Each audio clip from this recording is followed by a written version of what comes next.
मेरा पेट भी नहीं भरा। लेकिन कंधू ने उसकी एक न सुनी।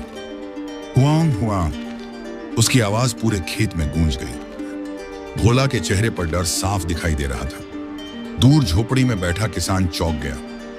लगता है खेत में कोई जानवर घुस आया है। वह तुरंत लाठी लेकर दौड़ा। इधर कंधू ने जैसे ही किसान को आते देखा, वह तुरंत भागकर झाड़ियों में छुप गया। लेकिन भोला, उसका विशाल शरीर छुप नहीं सकता था। किसान ने जैसे ही उसे देखा, उसका गुस्सा फूट पड़ा। इधर आ, तूने मेरे सारे तरबूज तोड़ दिए। ले, अब ये डंडा खा।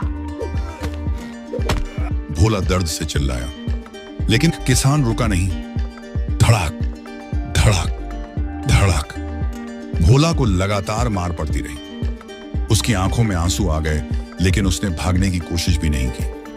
आखिरकार किसान ने उसे खेत से भगा दिया। भोला खेत के बाहर खड़ा था। उसका शरीर दर्द से कांप रहा था। तभी धीरे धीरे झाड़ियों से कंधू बाहर आया, जैसे कुछ हुआ ही ना हो। भोला ने उसे देखा। उसकी आंखों में दर्द से ज्यादा धोखे का एहसास था। कंधू, उसकी आवाज भारी थी। कंधू, तुमने ऐसा क्यों किया? माफ करना भोला, क्या करूं? मेरी आदत ही है खाने के बाद चिल्लाने की। तुमने ऐसा क्यों किया? कंधू ने नजरें चुराते हुए कहा। अरे मैं क्या करता, मेरी आदत है।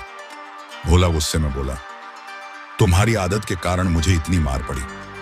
कंधू ने हंसकर कहा, अरे यार, इतनी सी बात पर नाराज हो गए? तुम तो बड़े हो, सह लो थोड़ा। यह सुनकर भोला के दिल में कुछ टूट गया। अब वह समझ चुका था, यह दोस्त नहीं, सिर्फ एक स्वार्थी साथी है।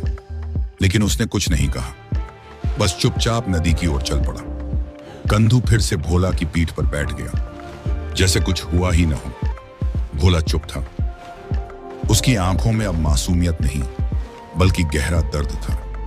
नदी के बीच पहुंचते ही भोला अचानक रुक गया। कंधू घबरा गया। क्या हुआ? भोला धीमे स्वर में बोला।